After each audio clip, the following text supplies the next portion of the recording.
বলি কারো যদি মনে হয় আমার পড়ালেখা ভালোই লাগে না, অন্তত একটা কোশ্চেন পড়ে যান, ক্লিক করে দিলাম, এই কোশ্চেনটা পরীক্ষা আসবে মানে আসবেই। কোশ্চেনটা কি? দৈত্য প্রচ্ছন্ন এপিস্টেসিস বা মানুষের যে মুখ বধিরতা আছে, মানব কঙ্কাল থেকে 4-5টা কোশ্চেন করলে আপনার হবে। এর মধ্যে সবচেয়ে বেশি গুরুত্বপূর্ণ যে কোশ্চেনগুলো সেটা হচ্ছে, দেখেন এই কোশ্চেনটা পরীক্ষা থাকবে, একটু মিলেই নিন। আমাদের অঙ্গ সঞ্চালনে পেশি আর অস্থি কিভাবে কাজ করে, আমাদের মানব দেহ সঞ্চালনে পেশি আর অস্থি কিভাবে কাজ করে, এটা পরীক্ষায় আসবে। তারপরে এই দুইটা মূলত একই কোশ্চেন। হাঁটু সঞ্চালনে পেশি অস্থির ভূমিকা, তো হাঁটু তো মানব দেহের একটা অঙ্গ, তাই না? তো 5 স্টার 3 স্টার 8 স্টার হয়ে গেল, তাহলে কিন্তু মিলাম। দেন আপনারা জানেন আমাদের নিরেট অস্থির গঠন, নিরেট অস্থির গঠন কি? হেবাস্টিয়ান তন্ত্র, হেবাস্টিয়ান তন্ত্রের গঠনটা শিখে নিয়েন। একটা আদর্শ কশলুকার গঠন, স্টার স্টার স্টার স্টার। ইদানিং কিছু কোশ্চেন পরীক্ষা বেশি আছে, একটা হচ্ছে হিউমেরাস, হিউমেরাসের গঠন, আর একটা হচ্ছে ফিমারের গঠন।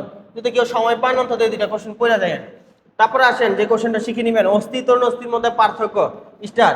তারপরে আসেন ঐচ্ছিক পেশির গঠন ও বৈশিষ্ট্য, অন্য পেশিগুলো পড়ার দরকার নাই, ঐচ্ছিক পেশিটা ভালো করে শিখে রাখবেন, ঐচ্ছিক পেশিটা ভালো করে শিখে রাখবেন। জুলজি অষ্টম চ্যাপ্টার, জুলজি অষ্টম চ্যাপ্টার থেকে 5টা কোশ্চেন পড়বেন।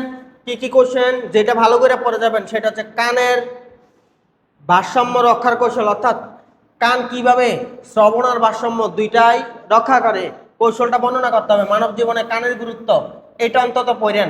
এরপরে যদি সময় পান তাহলে কানের আরেকটা আছে, কানের গঠন, কানের ইউট্রিকুলাসের গঠন অথবা কানের গঠন, এটা পড়েন। দেন লাস্টের দিকে একটা দেখেন শারীরবৃত্তীয় কাজে হরমোনের ভূমিকা, এটাও খুবই গুরুত্বপূর্ণ। হরমোন আমাদের দেয় কি কি কাজে লাগে, অনেকগুলো হরমোনের নাম লিখবেন, এগুলো কাজ লিখবেন। দেন আমরা চোখে কিভাবে দেখি, দর্শন কৌশল। আর একটা হরমোন আছে, সরি একটা গ্রন্থি আছে যেটাকে বলা হয় প্রভু গ্রন্থি, এই গ্রন্থিটা সবচেয়ে বেশি গুরুত্বপূর্ণ। এই গ্রন্থি থেকে যে হরমোনগুলা তৈরি হয়, এই যেমন উপকারী দিক আছে তেমন ক্ষতিকর দিক আছে। ঠিক মানবদের প্রত্যেকটা হরমোনের উপকারী দিক আছে, ক্ষতিকর দিক আছে। তো হরমোনের ক্ষতিকর দিকগুলা বা পিটুইটারি গ্রন্থি ক্ষরণের প্রভাব, উপকারী দিক আলোচনা করবেন, ক্ষতিকর দিকও আলোচনা করবেন, এগুলো নিয়ে আলোচনা করবেন। মানব জীবনের ধারাবাহিকতা, এখান থেকে কোশ্চেন খুব কম আসে, তাই স্পেসিফিক কয়েকটা কোশ্চেন ভালো করে পড়ে যাবেন। কৃত্রিম গর্ভধারণ পদ্ধতি, এই কৌশলটা বর্ণনা 5 স্টার, এটা পরীক্ষা আসার সম্ভাবনা বেশি। নিষেক্রিয়া বিশ্লেষণ বা পরবর্তী প্রত্যেকটা কোশ্চেন একটু দেখে যাবেন, এগুলো 3 স্টার, একটু কম গুরুত্বপূর্ণ বাট তাও শিখে যাবেন, কিন্তু এটা ভালো করে পড়ে যাবেন। দশম চ্যাপ্টার মানে প্রতিরক্ষা, এই চ্যাপ্টার থেকে কি কি কোশ্চেন আপনি পড়বেন দেখেন, ভালো করে যেটা পড়ে যাবেন একটু ভালো করে খেয়াল করে যাবেন। অ্যান্টিবডির ভূমিকা, টিকার ভূমিকা, টিকায় মূলত আমাদের অ্যান্টিবডি তৈরি করে, অ্যান্টিবডির কার্য পদ্ধতি 6 স্টার, এই কোশ্চেনটা পড়েন। তারপর আসেন দেখেন প্রথম প্রতিরক্ষা ব্যবস্থা, 4টা স্টার 4টা স্টার 8টা স্টার, এটা পড়ে যাবেন। এখান থেকে কোশ্চেন আসবে আসবে আসবে, এই চ্যাপ্টার থেকে কোশ্চেন হয়েছে মানে এই কোশ্চেনটা আসবে, যে প্রথম প্রতিরক্ষা স্তরের বর্ণনা কি কি আছে, প্রথম প্রতিরক্ষা স্তরের মধ্যে কি কি উপাদান আছে, অথবা প্রথম প্রতিরক্ষা স্তরের সবচেয়ে গুরুত্বপূর্ণ যে টপিকটা সেটা হচ্ছে লোমের ভূমিকা, আমাদের লোম কি কি ভূমিকা প্রতিরক্ষার ক্ষেত্রে কি কি ভূমিকা রাখে, এই দুইটা কোশ্চেন। তারপর আসেন প্রতিরক্ষা 2 প্রকার, অর্জিত আর সহজাত, এই দুইটার মধ্যে পার্থক্য শিখে যাবেন। কেউ বলে জুলজির সবচেয়ে গুরুত্বপূর্ণ চ্যাপ্টার কোনটা, আমি বলবো জুলজির 11 নম্বর চ্যাপ্টার। এই চ্যাপ্টারের মধ্যে এমন একটা কোশ্চেন আছে, এই চ্যাপ্টারের মধ্যে এমন একটা কোশ্চেন আছে যে কোশ্চেনটা আমি একদম আলবাত শিওর, শিওর আলবাত, আলবাত মানে আলবাত, এটা আসবে পরীক্ষায়, আসবে আসবে আসবে। এই ভিডিওটা আমি আবার আপলোড দিব, তখন এই ভিডিওটাকে আমি আবার আপলোড দিয়ে জাস্ট দেখাই দিব, যে ভিডিওটা আপলোড দিয়ে জাস্ট দেখাই দিব এই কোশ্চেনটা পরীক্ষা আসছে কিনা। আপনি জাস্ট মিলাই নেবেন এই কোশ্চেনটা পরীক্ষা আসছে কিনা। 21টা স্টার, আপনি চিন্তা করতে পারতেছেন, 21টা স্টার, 21টা স্টার, আর যদি 5টা স্টার যুক্ত হইতো এটার মধ্যে, অবশ্য যুক্ত হয়ে গেছে অলরেডি, আপনাকে আমি পরে বোঝাবো কেন কিভাবে করছে, আরো 5টা স্টার যুক্ত হবে। 21টা স্টার যুক্ত হয়েছে, 5টা যুক্ত হলে 26 স্টার, আপনার 26 ব্যাচ। এই কোশ্চেনটা না পড়ে পরীক্ষা যায় না। আমি বলি কারো যদি মনে হয় আমার পড়ালেখা ভালোই লাগে না, অন্তত একটা কোশ্চেন পড়ে যান, ক্লিক করে দিলাম, এই কোশ্চেনটা পরীক্ষা আসবে মানে আসবেই। কোশ্চেনটা কি? দৈত্য প্রচ্ছন্ন এপিস্টেসিস বা মানুষের যে মুখ বধিরতা আছে, মানুষ যে কানে শুনে না, কথা বলতে পারে না, এই যে রোগটা আছে, এই দৈত্য প্রচ্ছন্ন এপিস্টেসিস পড়ে যাবেন। আর কি কি পড়বেন দেখেন, অনেক মানুষ আছে যারা লাল সবুজ বর্ণান্ধতা বুঝতে পারে না, এই যে কোশ্চেনটা আমি আবারও বলি, এই চ্যাপ্টার থেকে এই 2টা কোশ্চেন পড়ে যাইয়েন, কিচ্ছু পারেন আর না পারেন অন্তত এই 2টা কোশ্চেন পড়ে যাবেন, প্রশ্ন কমন চলে আসবে, প্রশ্ন কমন চলে আসবে, প্রশ্ন কমন চলে আসবে। আর কত জোর দিয়ে আপনারা বলবো, এই 2টা কোশ্চেন পরীক্ষা আসবে মানে আসবেই। আর কি কি পড়বেন দেখেন, অসম্পূর্ণ প্রকটতা 11 স্টার, তারপর আসেন প্রকট এপিস্টেসিস 15 স্টার। এই 4-5টা কোশ্চেন যে কি পরিমাণ পরীক্ষা আসছে, কি পরিমাণ আসছে, কি পরিমাণ আসবে আপনার ক্ষেত্রে আসবে কল্পনা করতে পারবেন না।